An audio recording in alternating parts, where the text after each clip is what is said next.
Assalamualaikum warahmatullahi wabarakatuh.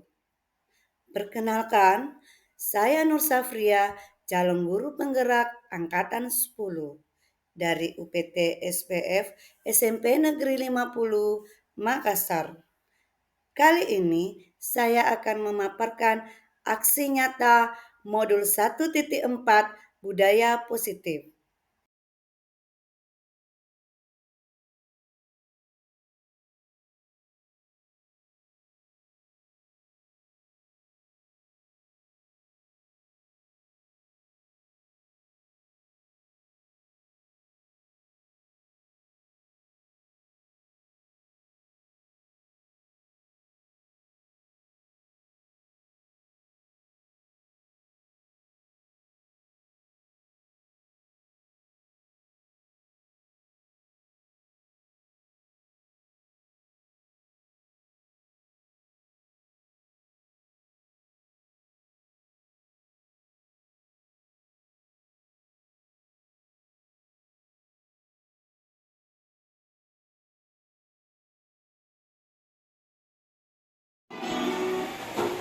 Kegiatan ini merupakan salah satu tugas dari calon guru penggerak angkatan 10 di modul 1.4 tentang budaya positif. Sebelum kita melangkah untuk memaparkan, saya ingin mengajak seluruh teman-teman membaca basmalah. Bismillahirrahmanirrahim. Terima kasih. Dari tadi pagi kita sudah melakukan serangkaian kegiatan. Bisa jadi kita punya otot-otot sekarang lagi tegang. Dan sekarang saya akan memberikan ice breaking. Ice breaking untuk memulai kegiatan ini. Kalau saya bilang selamat pagi, silahkan teman-teman guru bisa menjawab selamat pagi, tetap semangat, luar biasa, yes, yes, yes. Bisa ya? Kita coba. Selamat pagi. Tetap semangat. Yes, Yes, yes, yes, yes, yes. kita ulang lagi ya. Selamat pagi. Luar biasa. Yes, yes, yes. Oke, terima kasih kepada seluruh teman-teman. Baiklah, saya akan memulai kegiatan pemaparan saya tentang diseminasi dan perubahan budaya positif.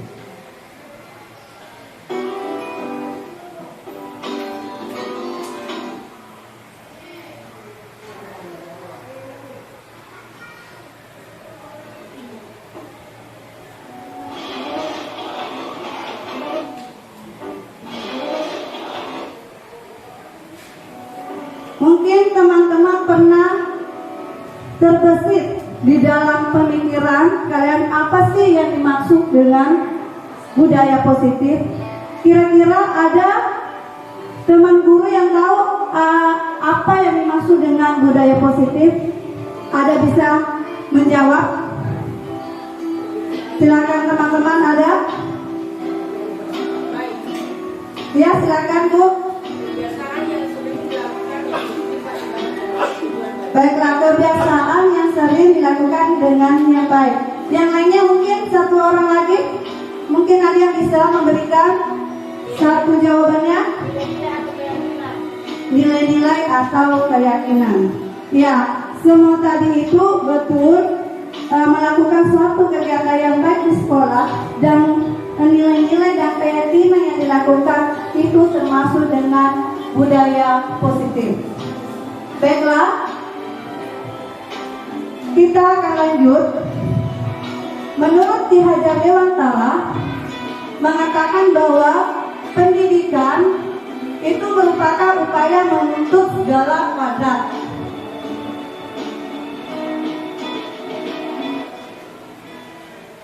Menuntut segala kuadrat yang ada pada anak-anak agar mereka dapat mencapai keselamatan dan kebahagiaan yang setinggi-tingginya, baik sebagai manusia maupun sebagai anggota masyarakat. Dan kemudian Ki Hajar Dewantara juga berpesan bahwa pendidik tidak boleh menyeragamkan sesuatu yang tidak bisa diseragamkan, karena peserta didik memiliki karakter yang berbeda-beda. Kemudian untuk mewujudkan filosofi Ki Hajar Dewantara ini, maka kita membangun budaya positif. Ini yang seharusnya dilakukan guru dan seluruh pemangku yang lainnya. Baiklah, selanjutnya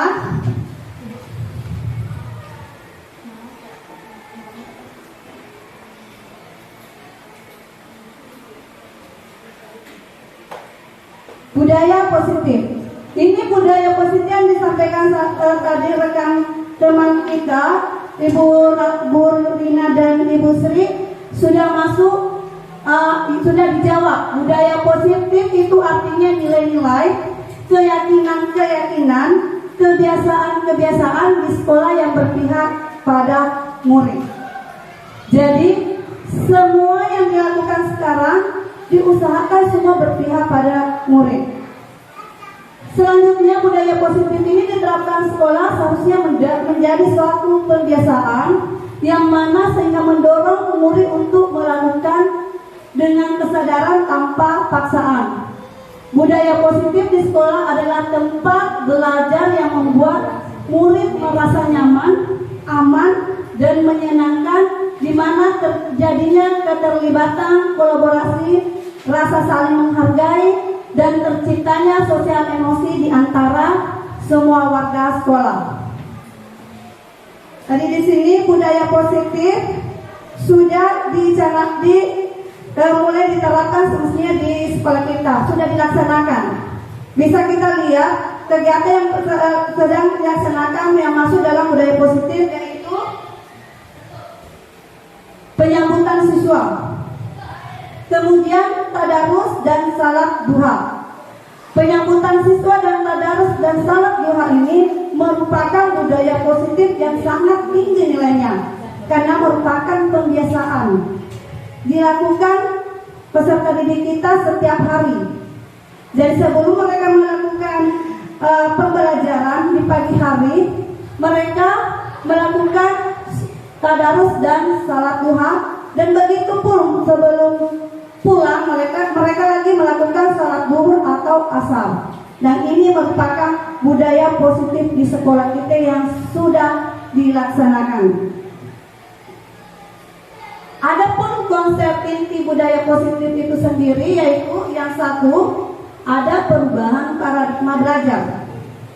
Yang kedua, disiplin positif. Yang ketiga, motivasi perilaku manusia. Yang keempat, kebutuhan dasar. Yang kelima, posisi kontrol restitusi. Keenam, keyakinan kelas, dan segitiga restitusi. Perubahan paradigma belajar itu sendiri pasti kita sudah melakukan pembelajaran dua bentuk. Yang pertama, pembelajaran guru berpusat kepada guru, dan yang kedua berpusat kepada murid. Kira-kira ada yang bisa jawab enggak perbedaan pembelajaran berpusat pada guru dengan pembelajaran berpusat pada murid? Ada yang bisa memberikan satu jawaban dari teman-teman? Ada yang bisa? Oke. Di sini maksudnya pembelajaran berpusat pada guru yang kita lihat, yang kita sudah laksanakan itu, yang sering kita laksanakan di sekolah, di kelas, ruangan kelas, di mana seorang guru yang aktif berceramah, menjelaskan, dan memberikan materi tanpa memperhatikan apa kemauan anak itu sendiri. Yang kedua yaitu pembelajaran berpusat pada murid. Maksudnya apa pembelajaran berpusat pada murid? Di sini murid yang aktif dituntun.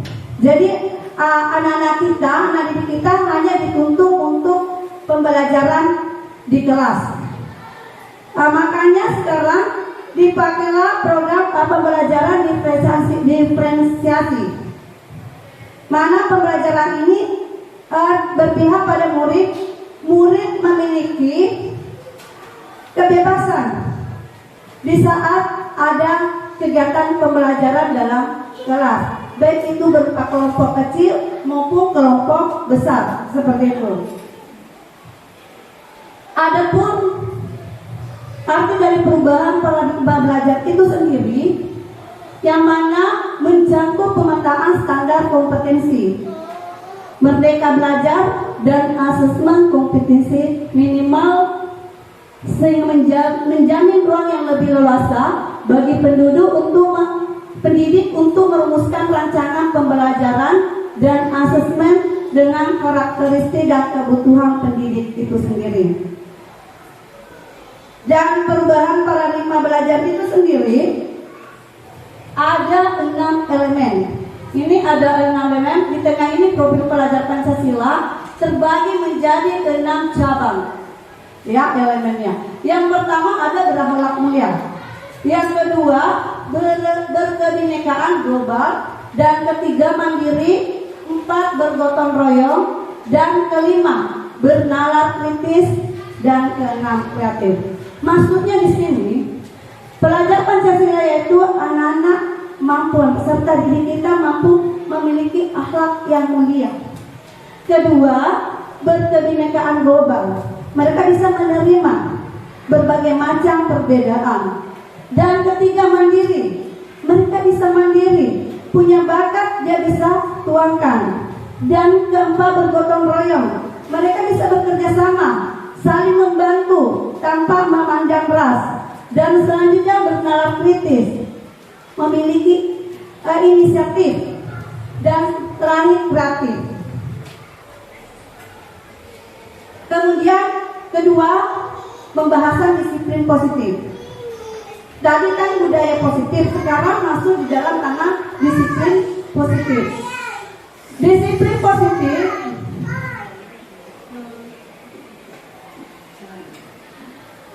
adalah menumbuhkan disiplin yang didorong dalam diri anak tanpa hukuman dan hadiah. Keluarga memerlukan aturan dan batasan yang jelas tentang apa yang boleh dan tidak boleh dilakukan untuk kepentingan bersama. Artinya di sini anak-anak diajarkan disiplin positif. Tidak usah diberikan hukuman, tidak usah diberikan hadiah. Mereka akan sadar sendiri apa yang mereka lakukan. Seperti itu. Selanjutnya, teman guru yang hebat. Perubahan paradigma belajar. Prinsip metode disiplin memiliki empat prinsip. Yang satu, harus tegas. Pendidik tegas dan penuh kasih sayang pada saat bersamaan. Yang kedua, membantu anak menumbuhkan rasa memiliki dan signifikansi. Yang ketiga, efektif untuk jangka panjang. Dan yang keempat, mengajarkan keterampilan sosial dan kehidupan berharga yang berkarakter baik. Inilah prinsip metode disiplin positif yang perlu kita terapkan di sekolah kita. Ketiga, ada motivasi perilaku manusia. Tanpa motivasi, tidak mungkin suatu apa yang kita inginkan akan tercapai. Jadi motivasi ini artinya sama dengan mendorong apa yang ingin kita inginkan, apa yang kita ingin lakukan dapat tercapai kalau ada motivasi dari dorongan individual itu sendiri. Seperti itu. Jadi di sini motivasi adalah serangkaian sikap dan nilai-nilai yang mempengaruhi individu untuk mencapai hal yang spesifik sesuai tujuan individu. Sikap dan nilai tersebut merupakan suatu invisible yang memberikan kekuatan yang mendorong individu dalam mencapai tujuannya. Yang kedua, butuh kasih sayang dan rasa diterima. Dan ketiga, kebebasan. Kelima, kesenangan, dan penguasaan power. Dari sini bertahan hidup di sini artinya bagaimana kita bisa bertahan hidup. Bagaimana kita bisa mampu menjalani hidup. Yang kedua, kasih sayang. Pasti sebagai manusia kita butuh kasih sayang, butuh kita rasa diterima, apakah di kalangan internal atau eksternal seperti itu. Apakah di kalangan sekolah kita sendiri atau di luar sekolah kita sendiri. Yang selanjutnya kebebasan. Kita punya kebebasan untuk berpendapat, untuk melakukan suatu hal. Kemudian kesenangan, ingin merasa senang, tidak mau merasa sedih terus. Seperti itu. Dan penguasaan, ada rasa penguasaan. Selanjutnya kebutuhan dasar manusia memang sudah dipaparkan di dalam Unur 1.4 ini. Bertahan hidup ada 4 ya. Ketiga, motivasi perilaku manusia untuk menghindari ketidaknyamanan atau hukuman. Manusia memiliki 3 motivasi. Yang kedua lagi, perilakunya untuk menghindari hukuman atau ketidaknyamanan akan bertanya, apa yang akan terjadi apabila saya melakukannya? Contoh untuk hukuman, kalau kita naik motor, apa gunanya menggunakan helm? Ada teman-teman bisa jawab? Apa gunanya? Ya, memang yang sebenarnya untuk keselamatan. Itu yang sebenarnya benar.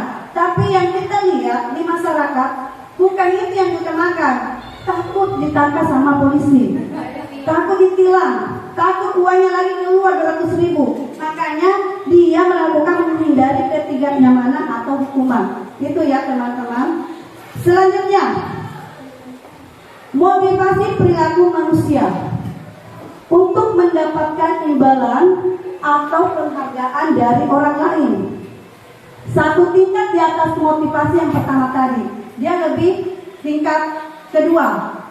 Di sini orang berperilaku untuk mendapatkan imbalan atau penghargaan dari orang lain. Dengan motivasi ini akan bertanya, apa yang akan saya dapatkan apabila saya melakukannya? Seperti itu. Contoh saya berikan. Kalau kita melakukan, saya suruh, ayo bisa nggak bantu saya memberikan makanan di warung sana. Pasti yang kamu pikirkan, kira-kira imbalannya apa ya? Pasti ibu pasti berikan juga saya nasi. Seperti itu. Itu artinya motivasi perilaku manusia membutuhkan imbalan. Seperti itu. Selanjutnya, hukuman, konsekuensi, dan restitusi. Kita sudah masuk di sini perbedaan hukuman, konsekuensi, dan restitusi.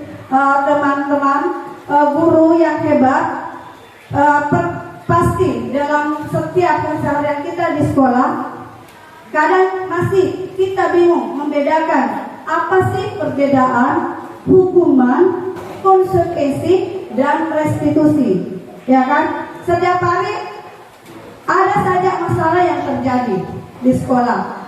Apakah peserta didik kita itu sengaja dia buat, atau cuma sekedar iseng, atau cuma uji nyali? Ya. Jadi di sini hukuman dan konsekuensi dan restitusi ternyata memiliki perbedaan masing-masing dan kegunaannya masing-masing. Kita lihat dalam menjalankan peraturan ataupun keyakinan kelas sekolah, bila mana ada suatu pelanggaran, tentunya salah satu harus terjadi. Untuk itu kita perlu meninjau ulang tindakan penegakan peraturan atau keyakinan kelas. Kita selama ini tindakan terhadap suatu pelanggaran pada umumnya terbentuk hukuman, konsekuensi, dan restitusi. Setiap siswa yang baru masuk di sekolah atau di kelas, pasti kita biasanya sebelum memulai, biasanya siswa baru ya teman-teman, kita membentuk suatu keyakinan kelas.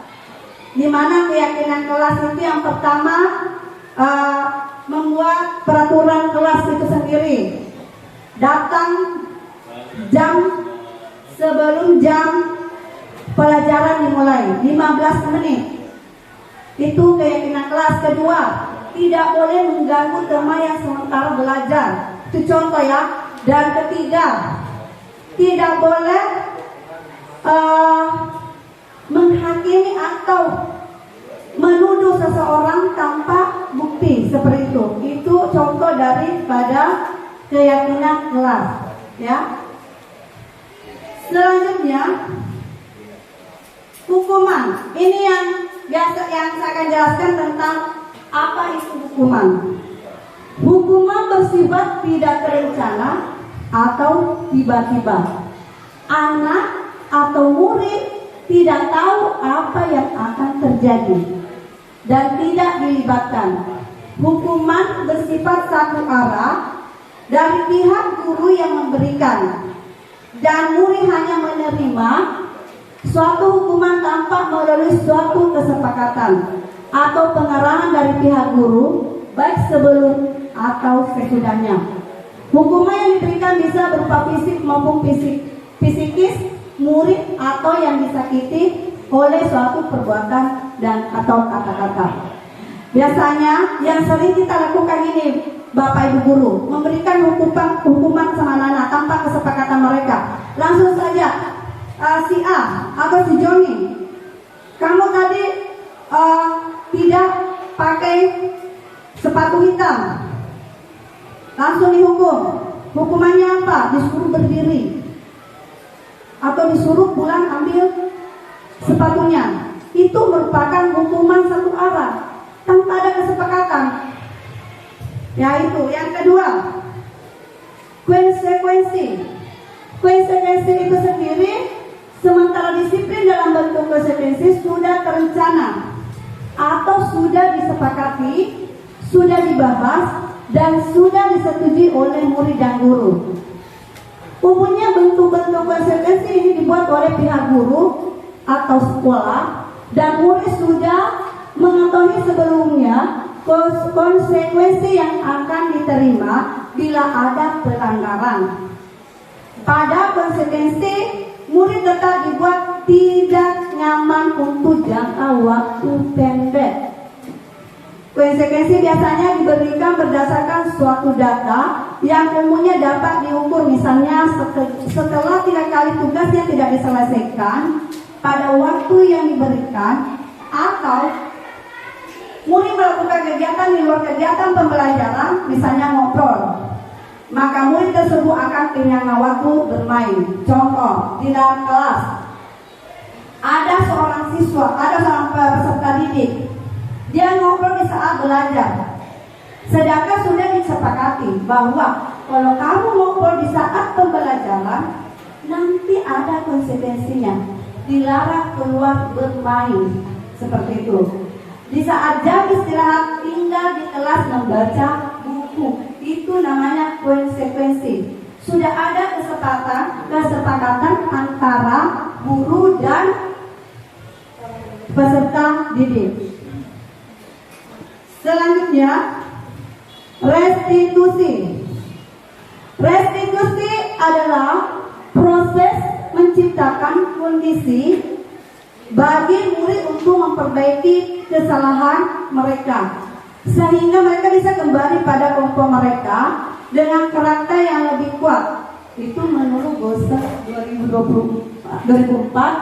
Restitusi juga ini merupakan proses kolaboratif yang mengajarkan murid untuk mencari solusi untuk masalah mereka dan membantu murid berpikir tentang orang seperti apa yang mereka inginkan dan bagaimana mereka harus memperlakukan orang lain. Misalnya yang waktu tugas yang kemarin, restitusi yang saya pernah lakukan sama siswa kita 2 orang, ada siswa yang bolos sekolah. Saya panggil menghadap. Mereka bertanya, kenapa Bu saya dipanggil? Saya bertanya ulang, memangnya kamu tidak tahu kenapa Ibu panggil? Tidak Ibu. Coba, saya dengar dari guru matematika bahwa kamu tidak ikut mata pelajaran matematika alias bolos. Sehingga anak didik kita ini berpikir, oh iya betul Bu, saya tidak ikut mata pelajaran matematika. Terus saya akan memberikan sebagai guru pendidik, saya akan bertanya sama mereka, kira-kira pertanyaan seperti ini, kira-kira kamu tahu nggak kesalahan kamu? Kalau kamu bolos, apa yang bisa menjadikan kamu bisa maju? Dia akan menjawab bahwa maaf Bu, saya merasa ini akan merugikan karena mata pelajaran itu akan ketinggalan. Dan saya bertanya, saya memberikan pernyataan bukan pernyataan ya, bukan pertanyaan seperti ini. Semua manusia pasti punya kesalahan. Tidak ada manusia yang sempurna. Karena kamu sudah mengakui kamu punya kesalahan, bisakah kamu mengubah sikap kamu yang awalnya suka membolos menjadi anak yang rajin dengan tatapan yang sendu, dan seakan dia mau menangis, dia akan menjawab, insya Allah Bu, saya akan usahakan. Nah, inilah yang termasuk contoh dari restitusi. Artinya di sini restitusi kita merupakan bagaimana kita memberikan pemahaman kepada peserta didik kita di saat dia melakukan suatu kesalahan. Tidak usah langsung dihukum, tidak usah langsung diberi sesuatu yang membuat mereka merasa sangat terpukul seperti itu. Dalam restitusi ini di dunia pendidikan sendiri merupakan upaya memperbaiki kerugian. Ya, yang tadi yang saya sampaikan itu termasuk kerugian atau kerusakan yang diakibatkan oleh siswa. Restitusi fokus pada pemulihan tanggung jawab serta mendorong siswa untuk memperbaiki situasi tersebut. Misalnya, tadi sudah saya jelaskan seorang siswa yang bolos. Selanjutnya posisi kontrol restitusi. Ini posisi kontrol restitusi menanamkan disiplin positif pada murid, di mana menciptakan kondisi bagi murid untuk memperbaiki kesalahan mereka. Restitusi memiliki 5 posisi kontrol untuk seorang guru atau peserta didik. Yang satu sebagai penghukum. Siapa yang biasanya seperti ini posisi ini? Kalau anak peserta didik kita melakukan satu kesalahan, yang dilakukan adalah penghukum. Kira-kira siapa? Biasanya ini penghukum. Nah, semuanya kan pernah lakukan posisinya penghukum. Kemudian yang kedua, pembuat merasa bersalah. Pasti kita biasanya kita anggap dia melakukan seakan betul-betul melakukan kesalahan yang sangat fatal, sehingga posisi ini guru biasanya akan lembut berbicara. Biasanya guru yang lembut ini seperti yang menggunakan posisi pembuat merasa bersalah. Pasti di sini ada juga guru-guru yang memang suaranya agak lembut, tapi penekanan kata-katanya kena di hati peserta didik kita. Itu membuat masalah, rasa bersalah. Yang ketiga yaitu teman. Posisi teman, yang mana guru pada posisi ini tidak akan menyakiti murid, namun berupaya mengontrol murid melalui persuasi. Biasanya di sini sebagai teman curhat, tapi di saat dia curhat, disitulah disisipkan nasihat-nasihat sehingga siswa itu akan berubah. Seperti itu. Yang keempat, pemantau. Memantau berarti mengawasi. Di sini juga ada guru seperti ini. Anaknya peserta didik sudah membuat masalah, tapi dia hanya mengawasi saja, memantau. Dia tidak mau pusing. Yang jelas selama dia yang tidak merasa bukan dia yang dipermasalahkan, dia hanya memantau anak itu, peserta didik itu sendiri. Contoh saya berikan, ada peserta didik kita yang lagi membuat masalah di kelas, memukul temannya. Guru ini hanya diam saja. Dia hanya menyerahkan ke BK saja, tidak usah dia yang selesaikan. Dia memberikan arahan, kamu si A dan si B silakan menuju BK. Itu namanya pemantau, hanya mengawasi. Selanjutnya manajer di sini, inilah yang dibutuhkan di budaya positif kita di sekolah, yaitu posisi di mana guru berbuat sesuatu bersama dengan murid. Inilah manajer yang diharapkan, yang dilakukan ketika seorang guru menjadi manajer, dia berpihak pada murid. Ini yang kita seharusnya yang kita lakukan terakhir sebagai manajer, ya. Biasanya kan kalau manajer kita lihat bukan cuma di sekolah atau di sana aja, di perusahaan-perusahaan, manajer kan biasanya memberikan bimbingan. Di saat ada kesalahan, mereka akan berbicara baik-baik dan menyelesaikan masalah itu bersama. Seperti itulah kita yang diinginkan sekarang ini. Selanjutnya, masuk di keyakinan kelas. Keyakinan kelas ini merupakan salah satu disiplin positif yang dapat diterapkan dalam membangun budaya positif di lingkungan sekolah. Dan adanya sebuah keyakinan kelas dalam setiap kelas diharapkan mampu mewujudkan tujuan dari keyakinan kelas ini merupakan salah satu disiplin positif yang dapat diterapkan dalam membangun budaya positif di lingkungan sekolah.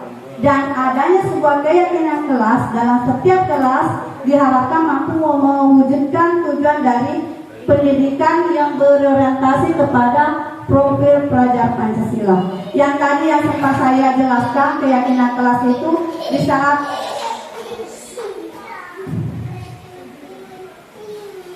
di saat pertama masuk siswa jadi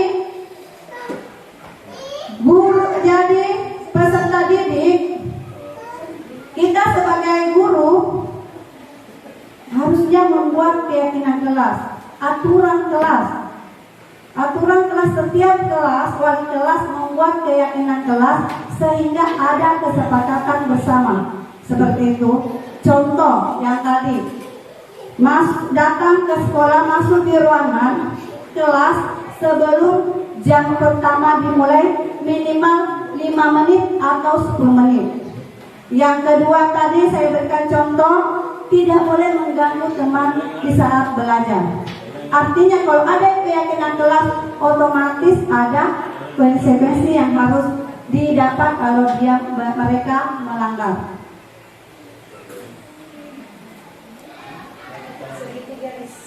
Baiklah, kita masuk ke segitiga restitusi.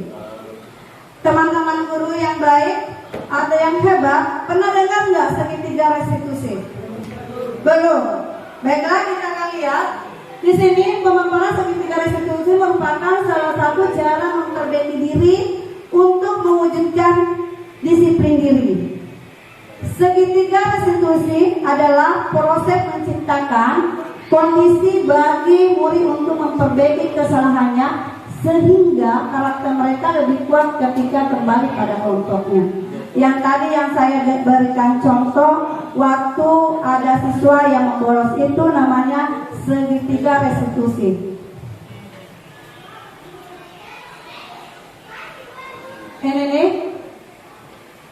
bentuknya segitiga restitusi, ada validasi kebutuhan, menstabilkan identitas, menanyakan keyakinan, di mana di luarnya sekitar 6 yang terkandung di dalam segitiga restitusi ini.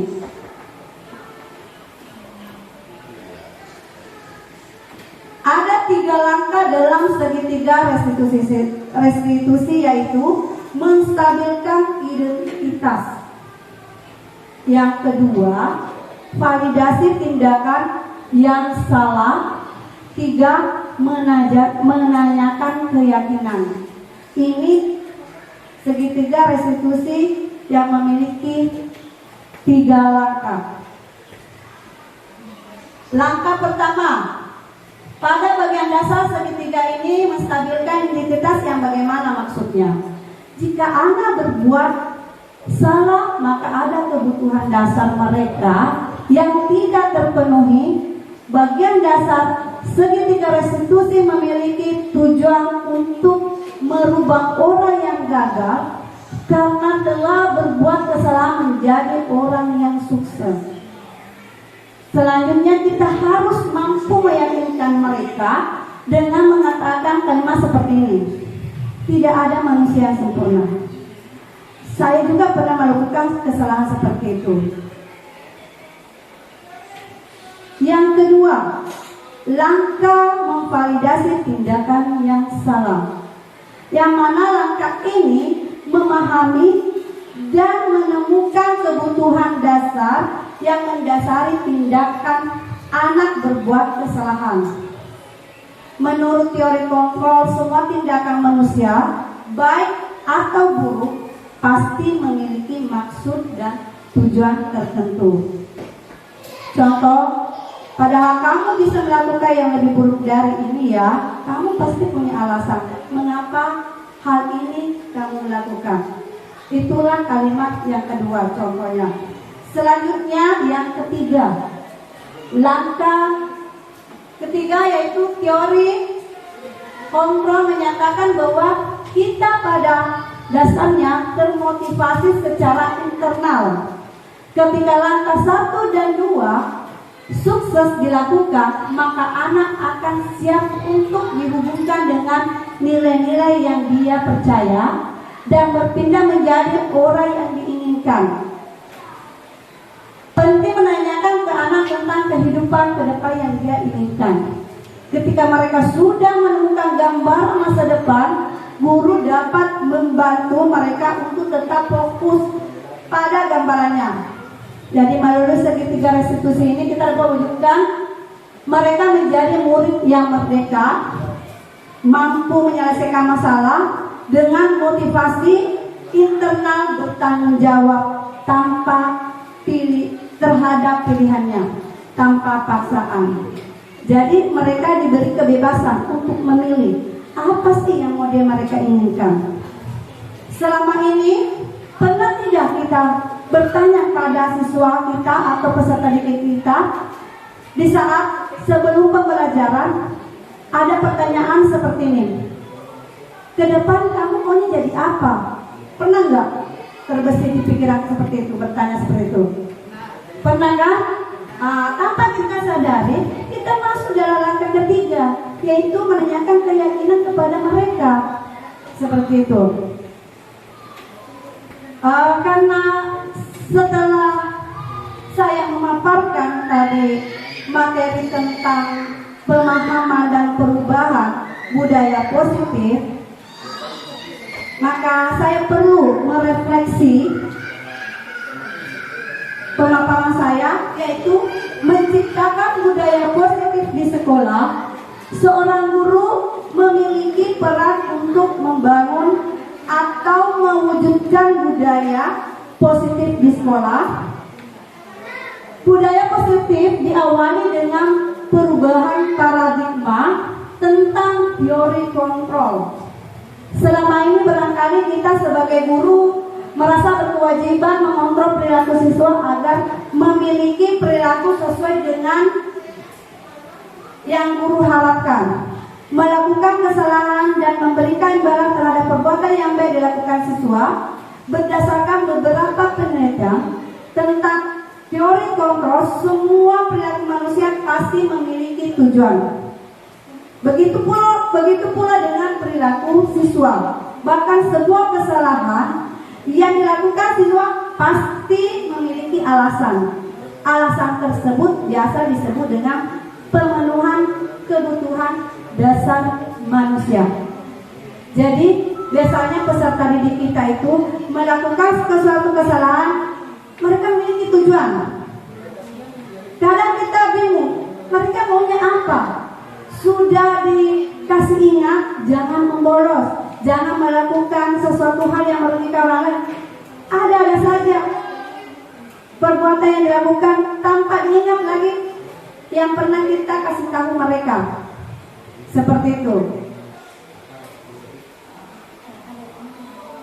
Cara membangun budaya positif di sekolah, ada beberapa yang harus kita coba terapkan. Yang pertama mungkin teman-teman guru, yang pertama terapkan komunikasi terbuka. Kita harus terbuka kepada peserta didik kita di saat mereka membutuhkan solusi atau anak-anak sharing. Mereka punya masalah. Contoh, ada satu kelas saya pernah hadapi, mereka memang betul-betul memiliki masalah, bukan masalah sekolah, artinya masalah di luar dari sekolah, tapi mempengaruhi lingkungan sekolah, seperti itu. Kenapa saya bilang mempengaruhi lingkungan sekolah atau dirinya sendiri? Karena anak ini tidak fokus untuk belajar.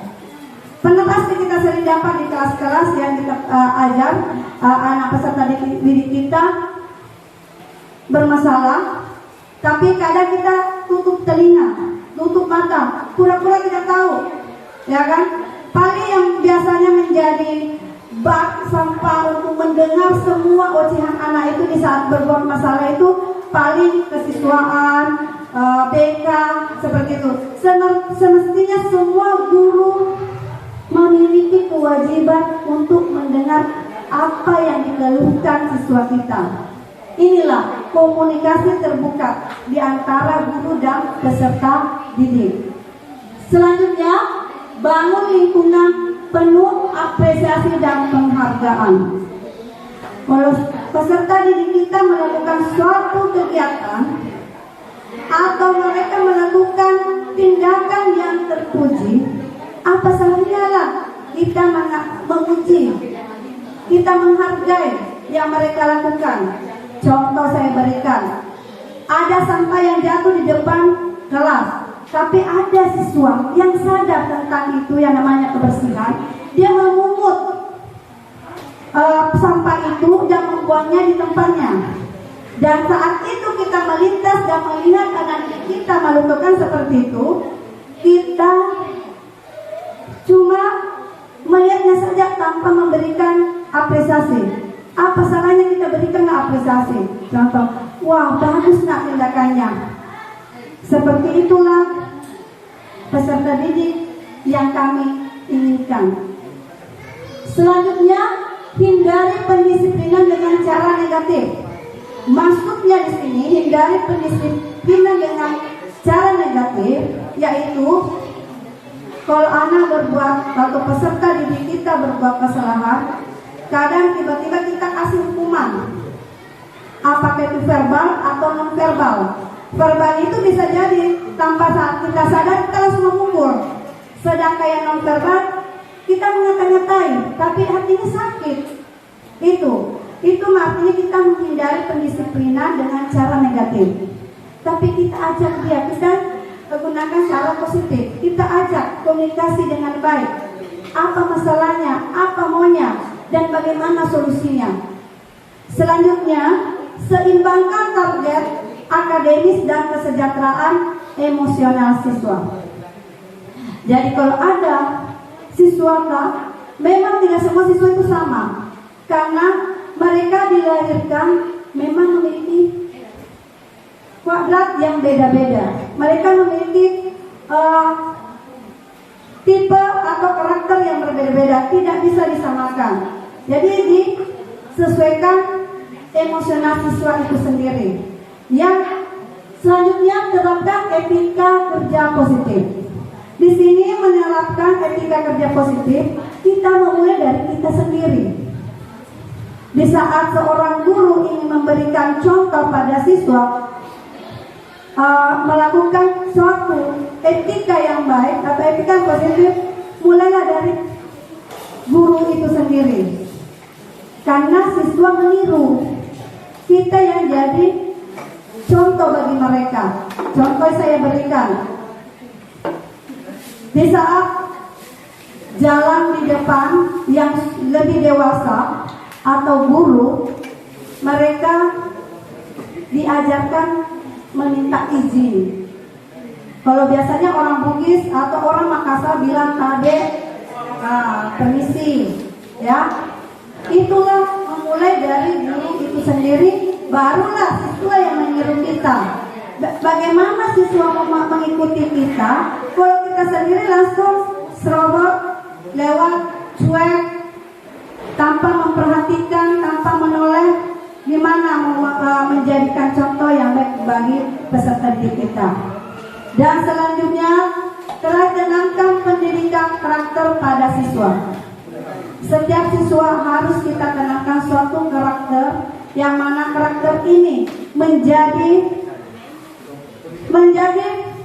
patokan buat mereka berkarakter yang baik. Jangan selalu menyusahkan orang. Jangan selalu membuat guru menjadi pemarah, tapi bentuklah mereka dengan baik, karakter yang positif seperti itu. Saya kira inilah tadi pemaparan dari saya ucapkan kepada seluruh teman guru dan seluruh staf atas kesempatannya. Untuk memberikan saya kesempatan memaparkan. Terima kasih. Assalamualaikum warahmatullahi wabarakatuh.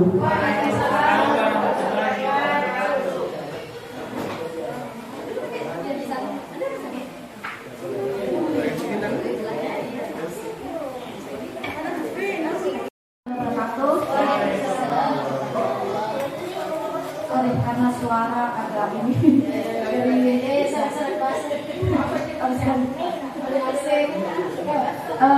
sini tadi saya mau bertanya, kan ada tadi materinya tentang motivasi perilaku manusia.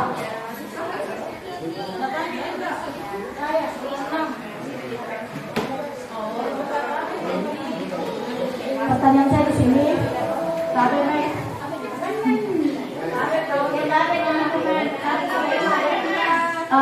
cuma satu pertanyaan di sini mengenai tadi yang berhubungan materinya tentang motivasi perilaku manusia.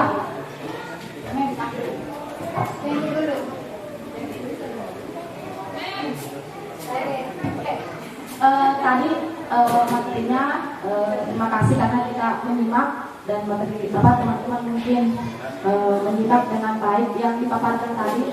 Pertanyaan saya di sini yang berhubungan dengan motivasi perilaku manusia, yang ada yang prostitusi 5 posisi kontrol. Di sini di sekolah kita yang bukan biasanya ya, yang sering terjadi ya, apalagi siswa yang sering melanggar, kita lakukan di sini ada yang namanya saya tidak tahu apakah ini kita perilaku buruk atau apa. Kadang ada anak atau siswa dijemur karena mungkin pelanggarannya. Yang kedua mungkin ada satu kelas yang dijemur itu mungkin satu siswa yang melanggar tapi kena satu kelas semua. Oke, pertanyaan saya di sini, bagaimana atau hal apa atau motivasi apa yang dilakukan kita sebagai pendidik untuk menghindari namanya kita perilaku buruk seperti tadi yang sering terjadi ini Pak, Ibu, karena kita kan mau ada namanya perubahan paradigma. Jadi di sini apa motivasi apa yang bisa mungkin diberikan kepada teman-teman supaya tidak terjadi namanya memberikan hukuman atau konsekuensi. Barangkali itu Pak pertanyaan saya. Terima kasih. Terima kasih kepada Ibu Sri atas pertanyaannya. Contoh kasus tadi ketika ada siswa yang melakukan pelanggaran dan diberi hukuman dijemur di lapangan, itu semestinya pertama saya jawab ya, itu masuk adalah hukuman. Semestinya hukuman itu tidak perlu lagi dilakukan. Nah, makanya yang harus kita lakukan, kita menggunakan tadi restitusi. Ya, restitusi yang mana? Kita mengajak siswa itu. Posisi kan tadi ada 5 posisi kontrol. Kita sebagai penghubung. Ya. Ya, penghubung. Yang pertama tadi kan yang Ya. pertanyaan saya, bagaimana atau motivasi apa yang diberikan kepada teman-teman supaya untuk menghindari namanya itu. Ya. Oke, ya, baiklah saya akan menjawab. Yang di sini yang dilakukan itu kita sebagai manajer. Motivasi yang mereka sebagai manajer, bukan penghukum. Kenapa? Yang mana sempat saya jelaskan apa yang dilakukan supaya anak ini tidak dihukum. Jangan sering dilakukan penghukuman seperti dikasih berdiri di lapangan. Itu tidak bisa lagi dilakukan, tapi dilakukan sebagai manajer. Biasanya sebagai manajer yang tadi saya sudah bahas, yaitu pertama kita memanggil siswa, tanyakan dulu apa yang mereka inginkan, terus kita ajak bicara, bujuk dia, gapai dia punya hati, apa dia bisa berubah atau tidak. Dari guru sendiri, mungkin dari anak kita sudah berikan seperti itu, mungkin dari guru. Saya inginkan seluruh guru, teman-teman guru, untuk itu kita hilangkan namanya hukuman secara verbal dan non-verbal. Karena itu sudah dilarang, bukannya lagi apa. Sekarang kan kita ketahui, anak saja ditegur secara baik-baik, mereka melapor ke orang tuanya. Apalagi kalau dihukum, sudah otomatis sudah memanggil mungkin pengacara lah, wartawan lah, atau orang tuanya, seperti itu. Jadi kita sebagai guru memang harus menjaga emosional kita. Jangan langsung emosi, betul-betul mengikuti nafsu emosi kita, tapi menjaga, mengontrol diri kita sendiri dulu. Bisa tidak saya menyelesaikan masalah ini tanpa memberikan hukuman? Jadi saya mungkin di sini hanya memberikan, tidak, yang pertama kontrol diri kita sendiri sebagai peserta didik. Jangan mengikuti emosi kita. Seperti itu, Ibu Sri. Mungkin cukup ya sampai di sini untuk kegiatan aksi nyata saya. Saya ucapkan terima kasih. Assalamualaikum warahmatullahi wabarakatuh.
Kemarin itu ada laporan dari teman kamu dan guru mata pelajaran. Katanya waktu ujian ulangan harian, kamu lagi nyontek. Apa betul? Iya men, saya minta maaf. Kenapa menyontek? Apa alasannya? Saya bermain game men hingga jam 12 malam dan saya lupa belajar men. Tahu nggak, menyontek itu benar atau salah perbuatannya? Salah men. Kedepannya nanti, apa yang akan kamu lakukan kalau kita ulangan lagi? Saya akan belajar tekun dan tidak akan bermain game hingga jam 12 malam men. Saya dan Bapak Ibu guru kamu pasti akan merasa senang hati kalau kamu ingin melakukan hal seperti itu, ya. Jadi jangan diulangi lagi ya. Oke men, terima kasih men. Sama-sama. Assalamualaikum Bu. Waalaikumsalam. Silakan duduk. Nah, Ada apa Ibu memanggil saya? kamu belum tahu ya kenapa Ibu memanggil? Belum Bu. Iya, kemarin ada laporan waktu mata pelajaran matematika. Katanya kamu membolos. Kemana saja dan ngapain? Iya Bu, saya membolos. Saya pergi ke kafe untuk minum jus. Baik, setiap orang pasti punya kesalahan. Coba kamu pikirkan, pergi ke kafe itu manfaatnya apa ya? Tidak ada Bu. Lalu membolos yang kamu lakukan itu benar atau salah? Salah Bu, karena saya sudah melanggar aturan dan membuat Ibu jadi cemas dan bisa juga ditangkap oleh Satpol PP kalau ketahuan membolos. Kenapa kamu membolos? Kemarin saya bosan di dalam kelas Bu, kemudian ada teman yang mengajak membolos, maka dari itu kami membolos. Sekarang kamu sudah sadar belum? Apakah masih akan membolos lagi? Tidak Bu, saya minta maaf Bu, saya tidak akan membolos lagi. Oke, untuk kedepannya nanti kalau guru lagi rapat, apa yang kira-kira yang kamu akan lakukan untuk memperbaiki kesalahan ini? Saya akan meminta tugas kepada guru mata pelajaran Bu. Baik, semoga kamu mendapatkan pelajaran yang bermakna dari kesalahan yang sudah kamu lakukan ya. Iya Bu, terima kasih Bu. Sama-sama. Assalamualaikum warahmatullahi wabarakatuh. Perkenalkan, nama saya Muhammad Arsyilmi dari SMP Negeri 50. Saya dipanggil untuk menghadap karena saya ketahuan menyontek di ulangan harian. Saya menyadari kesalahan saya bahwa menyontek adalah perbuatan tidak jujur dan saya tidak akan mengulanginya lagi. Dan saya ingin berterima kasih kepada wali kelas saya atas segala pemahaman dan nasihat yang diberikannya. Terima kasih. Assalamualaikum warahmatullahi wabarakatuh. Perkenalkan, nama saya Julia Saputri. Saya dari SMP Negeri 50. Awalnya saya takut dan tidak tahu saya dipanggil oleh wali kelas untuk apa. Ternyata saya baru menyadari kesalahan saya, bahwa waktu itu saya membolos di mata pelajaran matematika. Wali kelas memanggil saya untuk berdiskusi tentang kasus membolos yang saya lakukan. Saya tahu bahwa membolos adalah perbuatan yang tidak disiplin dan mungkin melanggar peraturan sekolah. Dan saya juga ingin berterima kasih kepada wali kelas atas semua nasihat dan pemahaman yang wali kelas berikan kepada saya. Dan insya Allah saya tidak membolos lagi untuk kedepannya.